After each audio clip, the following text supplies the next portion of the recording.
家好，我是安娜。我今天来跟大家分享的东西呢，是开箱近期收到的一个生日礼物。想说，如果你们近期有想要买这个东西的人呢，你们可以参考看看这支影片这样子。废话不多说，那我们就赶快来开始吧。我要开箱这个。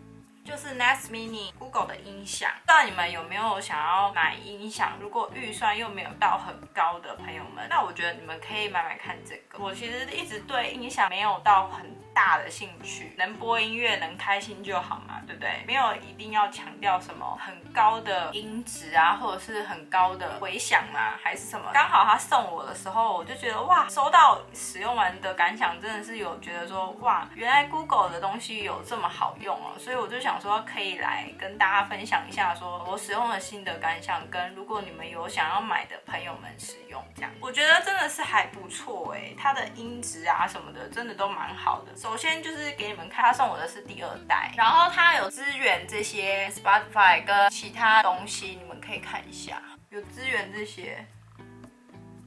就是有支援到现在更新化的东西，因为我自己是绑定 Spotify 的音乐，所以我有时候就是直接跟他讲说，请你帮我播音乐，他就帮我播音乐。我等一下会示范给你们看，我觉得非常的方便。它其实就很小，就是手掌型的。它里面呢就是会放这个，因为我已经把它拿出来了，就不知道怎么把它塞回去。它其实里面就是这样子一个圆圆的，打开来呢这样。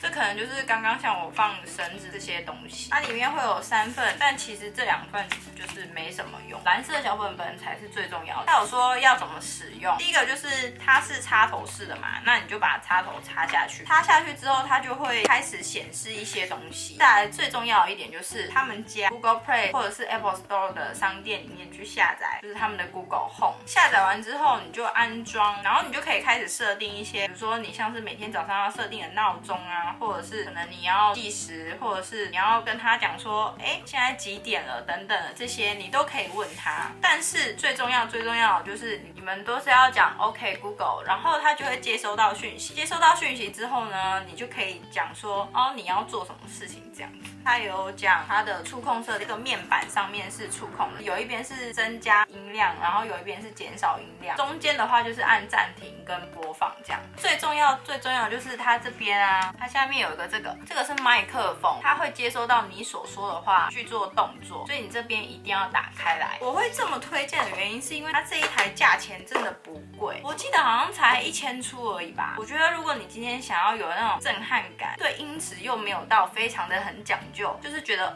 有震撼到，有好听，然后音效是好的，我觉得很适合小资族。大概1000左右的费用可以买到高音效的音质的话，我觉得是蛮不错的。现在就来示范一下怎么使用，觉得真的是非常的棒。先拿一个延长线插电下去呢，它就会这样闪，等它一下哦，好完了之后它会有一个声音，有听到吗？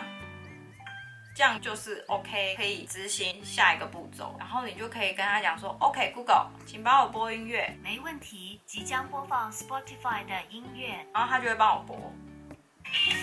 我先把它关掉，因为我怕有版权问题。你就跟他讲说帮我播音乐，他就会帮你播音乐。刚刚一开始不是有说可以下载他的 Google Home 吗？进来的画面就是长这样，它里面有一些东西，然后你可以去设定它。这个小房间呢，就是我们刚刚的这个小东西，它就叫小房间，你就可以在里面看一下，他今天在干嘛，或者是在做什么，也可以连接 Netflix。而且它后期好像还有支援很多家具啊，可能一般的家电有自动型的话，它也可以分配说帮我关灯，或者是帮我干嘛干嘛。只是我家没有这个东西，所以我没有办法去执行这件事情。如果你今天只是要播音乐、放音乐的话，我觉得就已经非常的足够了。比如说你早上起来，你想要听音乐的话，你就直接跟他讲说 OK Google 帮我播音乐，它就会帮你播音乐了。现在播放 Spotify 的音乐。如果今天有想要买喇叭的朋友们，你们可以考虑看看 Google 的。我这个是第2代，所以它可能有出到第3代或第4代，我不知道。就是你们可以去参考看看他们的 Google 的系列，不一定要买我第2代啦。我觉得就已经非常的棒，它的音效也非常的好。它这边就有大小声，它这边是小声，然后这边是大声，有没有？我觉得是非常的智慧，这个东西真的是很方便。像你今天不想要讲话，你也可以直接从 APP 的软体里面去设定它。所以我会觉得说说，就是这些东西，我觉得真的就是非常的便利，然后非常的棒，很值得买，而且也才1000多块，非常的划算，而且又是 Google 的，是有牌子的，不是杂牌。